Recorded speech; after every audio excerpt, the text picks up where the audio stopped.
नमस्कार शेतकरी बांधवांनो आणि मित्रांनो, आपण पाहत आहोत शेतशिवार। आज आपण बोलणार आहोत जंगलातील आणि जंगल भागातील शेती परिसरात दिसणाऱ्या एका भल्या मोठ्या पण समजूतदार प्राण्याबद्दल। हत्ती या प्राण्याचं नाव। हत्ती हा शाकाहारी प्राणी असून तो झाडांची पानं, गवत, ऊस, केळी अशी पिकं खातो। त्यामुळे जंगलालगत शेती असलेल्या भागात हत्ती पिकांचं बरंच नुकसान करतो। पण हा दोष त्याचा नसून जंगल तोड हे त्यामागचं एक मुख्य कारण आहे। हत्तीची सोंड ही त्याची सर्वात मोठी ताकद असते। सोंडेने तो पाणी पितो, झाडं उपटतो आणि लांबचा वास देखील ओळखतो।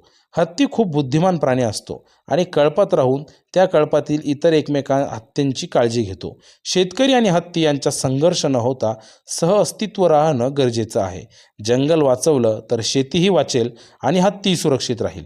अशीच उपयुक्त माहिती पाहण्यासाठी शेतशिवार चॅनलला सबस्क्राईब करा। धन्यवाद।